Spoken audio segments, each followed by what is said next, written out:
nga Sheila Price akabina. Ate oyo mwana naye ali bulungi. Naye alinga enkoke. Natulira Sheila ne ngamba buli muntu waddaawo yeebaze. Kwanuke jimunange wenkeredde ngenza okumanya nti no ku internet teri kintu kitabudde bantu nga mabina gange omanyi fa abakula obulungi tubeera twogeza abantu obwama era bikine mbagamba don't talk it dine bina nalisikira ku Zainab abana gabambuza are you Randis nebagamba yeah my blood is like that bichi era mabina gano ngenda mu competition z'abantu abakula obulungi na ddala za Miss Kavi mwana wange gamba nti yeah thank you so much ono mwana mujjana nyina namuzaala munnange gye nasooka mujjana nyina wange mujjana nyina omulengedde mujjana nyina akulidde ddala mukwana amabina gange ndalabye gabatabula ne buli omwaka kane nze saaliyo gye mwakulira obubi wow abula bazaala muzaale nze kino n'ekizaala kino nsooka kizina kino n'enkyezaalira kuba sagala kikuleba kinzineko kino nganze taata waacho nsoka kizina azina ne malo kizina nenchiwo obutwa ne kifa lwacha bala bagenda kizina konga wendi ulidde bulungi omulenzo ebigambo byayogedde kale poliisi osange enoonya abantu abatalina na makulu wadde n'okwetaaga okunoonyezebwa ne baleka abantu nga bano ne babeera wano mu ggwanga nga bayinaayina nga abaana abawala abato batuusibwako buliisa maanyi buli lunaku obuno bwe bayita obutemu okutta ng'olaba omuvubuka oyo baatulagako akatambi nga yeegattira ku live ng'ensi emulaba n'akola ebyobukaba ng'ensi yonna eraba naye ekintu bwe kiti bwe tukireka ne kigenda mu maaso guno si gwe gusoose si gwe gwokubiri si gwe gwokusatu kijja genda mu maaso nga kibaawo eri abaana abawala abato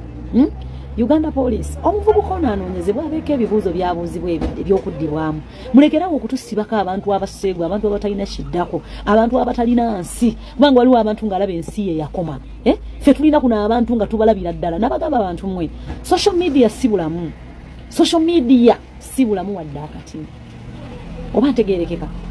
mwebereremu singa wabaawo amanyi omuzadde w'omwana ono anyini boxing waliwo omuntu eyazeemu inbox yange muntu w'amaanyi nambuuza Franco manyi omuvubuka oyo wabeera nemugamba simanyi gy'abeera so nanyini mwana oyo oba oli Uganda oba oluwa simanyi but in case bw'oba nga oli Uganda n'olaba video eno jangu mu inbox yange baana mwe munoonyeza content batasobola kukwata kifaananyi ky'omwana ebujje n'ogamba singa abaddewo obadde ojja muzino omutte n'okumutta oba okikoze Bayibuli egamba akikoze n'akisanyukidde omugabo gwabwe guli gumu baganda ba content munoonye mu kika kirala ebintu byemu nikukola ebigwanidde ate muvubuka nkulaga nti omwana ono bw'aba nga atali Uganda waliwo eddembe ly'abaana waliwo okulwanirira eddembe ly'abaana era ogenda kukwatibwa ekyo nkikubuulidde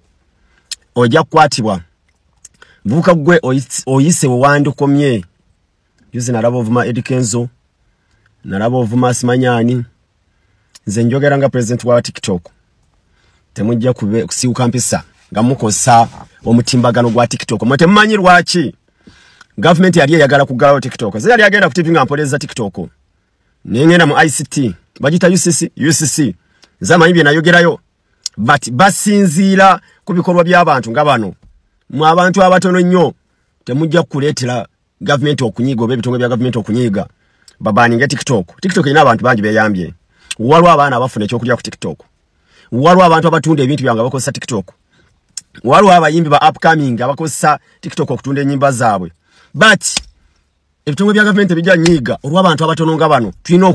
okumakinga sure twekolemu obwambega abantu nga bano baveewo bakwatibwe bagende mu mateeka abakozesa obulungi emikutu gya TikTok oba platform ezo basigalewo abalina kye bafunamu kati omuzadde bw'avaayo n'alanga omwana ono yapositize video eno ng'ataddeko ebbujeeti eryo nga bw'agamba musinga yadde wange badde nja muzina n'obwe mala omuzina amutte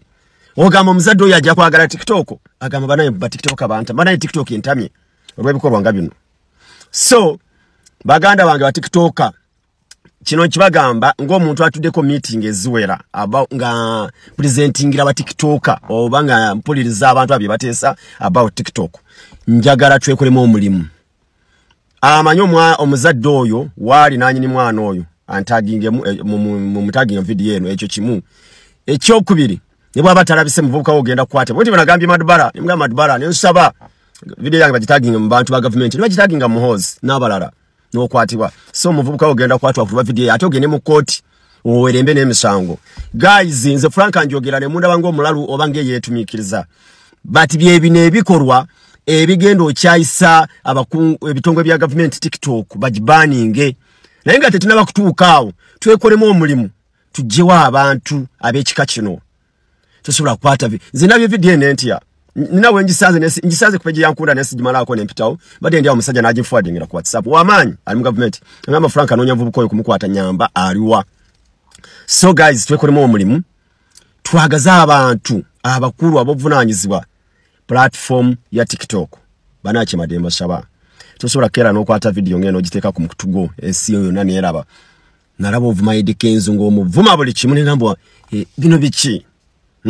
kati omuzadde alaba video ekwe asobola kwagala TikTok aiza n'ogideletinga mu ssimu ye kwata omwana omuto w'emyezi oba ebiri n'omwogerako ekigambo bwe kityo so ffe tuliwo okudwanirira eddembe ly'abantu abatasobola kwerwanirira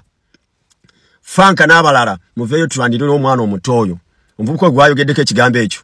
omuvubuka nawulira mbu abeereeyo simanyibwa eyo ku ntebereddwa eno ekyameeyo ng'agenda oba wa omuvubuka bagenda okukwata beera ng'okimanyi